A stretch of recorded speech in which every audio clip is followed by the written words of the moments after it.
Election 2010, not over. Yay! Politics Christmas goes into multi-ball. On the Senate side, it was only late this afternoon that NBC News declared incumbent Democratic Senator Michael Bennet the apparent winner in Colorado over Tea Party Republican Ken Buck, so the Democrats retain that seat. In Alaska, write-in votes, most of which are presumed to be for Republican incumbent Lisa Murkowski, but who knows? Write-in votes have a 7-point lead over Tea Party Republican Joe Miller. He is the actual named Republican nominee. Scott McAdams, the Democrat in that race, a distant third. Alaska's lieutenant governor saying today that they will begin counting the write-in votes a week from today, which actually is early for them in terms of their schedule. In Washington state, Democratic incumbent Patty Murray in the lead over Republican Dino Rossi with about 2/3 of all votes counted. That one's not done yet, though. On the House side, in Arizona's 7th District, Congressman Raul Grijalva, co-chair of the Progressive Caucus, has a 3-point lead with 99% of all precincts reporting. Mr. Grijalva has claimed victory in that race, but the Associated Press, which NBC relies on for the House races, the Associated Press has still not called that race out of an apparent abundance of caution. The same situation next door in Arizona's 8th District, just next door. The Democratic incumbent Gabrielle Giffords in the lead with all precincts reporting, but again, the AP has yet to pull the trigger in that race. Do you remember that crazy Tea Party special election in New York 23 earlier this year? With all the national Tea Partiers hating on the Republican nominee, Didi Skozafava, and then she got out and she endorsed the Democrat, and the Democrat won that race? Well, that Democrat, Bill Owens, held on to that seat last night, which I'm sure the right-wing blogs still think is some sort of black is white, up is down victory for the conservative movement. In the Georgia 2nd, even though some media outlets called the race early for the Republican in the race, the incumbent Democrat, Sanford Bishop, actually appears to have won by about 5,000 votes. Some of the most interesting still undecided races from yesterday's elections are for the governor's seats. This afternoon, NBC News declaring Peter Shumlin the winner in Vermont, Vermont's first Democratic governor in 8 years. What's interesting about that is that even though Peter Shumlin, the Democrat, won, he did not get 50% of the vote. Under Vermont state rules, that means technically the legislature picks who wins the race. Well, now, the Republican in this race has conceded, so there's no real drama here, but still.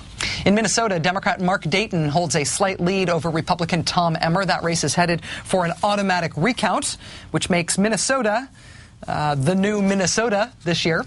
In Illinois, Democrat Pat Quinn with another small lead over Republican Bill Brady. Mr. Brady has not conceded yet, nor is he dismissing the idea of pursuing a recount. It's still anyone's guess who will win the governor's race in Oregon. The Washington Post reporting that Democrat John Kitzhaber is chipping away at Republican Chris Dudley's slight lead in the race. Local media describing that race as tightening. And there is all sorts of confusion about what's going on in the Connecticut governor's race. Republican Tom Foley has an apparent lead of more than 9,000 votes over the Democrat Dan Malloy, with 89% of precincts reporting. But the Secretary of State says the final results will show that the Democrat Dan Malloy has beaten Mr. Foley by over 3,000 votes. That said, because the Secretary of State has not disclosed those votes, that race will stay uncalled for the immediate future. It's not over. It's so totally not over, and we are joined now to understand the not-overness of it all by Mark Murray. He's the Deputy Political Director of NBC News. Mark Murray, thanks very much for your time. Thanks, Rachel. So what's going on in this Connecticut governor's race? It's crazy. The Secretary of State says that Dan Malloy, the Democrat, has a 3,000-vote lead. Of course, our own vote screens that we've been seeing say that there's 11% of the vote that's still outstanding, and the Republican Tom Foley is ahead. Now, a lot of the disputed vote is actually in Bridgeport, Connecticut, which is a Democratic-leaning area, and the Democrats I've spoken with in this race think that their candidate, Dan Malloy, is going to win. But it's not over, and the Republican has yet to concede, and that's why we're where we are right now. Am I right that in Bridgeport there were some issues with ballot shortages and wanting to keep polling places open later? Exactly, that they decided to extend by 2 hours the voting in Bridgeport. The Secretary of State, though, who said that Malloy has the unofficial lead and is the unofficial winner, says that that's not even computed about about those ballots in Bridgeport that went beyond those 2 hours for that extension. So we'll find out what the bottom of this is. I look forward to on our own vote screens when the 11% come in and who's ahead. But again, Democrats feel pretty confident about this race. Mark, in terms of the overall balance of the Senate, regardless of what happens in Alaska, it looks like it's not going to be Scott McAdams up there. Michael Bennet has won in Colorado. Patty Murray is in the lead in Washington State. What are we looking at in terms of the final balance of power, and how confident do you feel about that Patty Murray race? First, it looks like Democrats will be at plus 53. Republicans ended up getting, they gained 6 seats. So Democrats will be at 53. Of course, it's 51 plus those 2 independents, Joe Lieberman and Bernie Sanders. As far as what's going on in Washington State, Patty Murray tonight was able to increase her lead. The big story has to do revolving around the vote from King County, that is Seattle. And it appears that Patty Murray is increasing her lead. The Democrats think that there's a lot of votes still to be counted in King County. The Dino Rossi camp thinks that there's not that much, but all signs point to Patty Murray being able to hold on to this lead. As Democrats across the country saw last night, it's much better to be ahead than behind.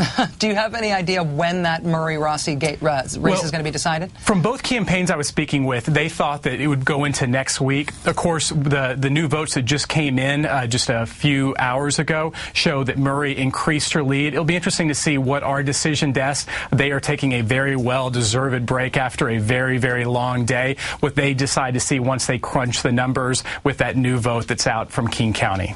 Mark Murray, NBC News Deputy Political Director. Thanks for sticking around late for us tonight after a very long night last night, Mark. Really appreciate it. Anytime. All right, coming up next, the script here says pot, puppy mills, Sharia law, UFOs, and dead people. I really hope that is not all one story.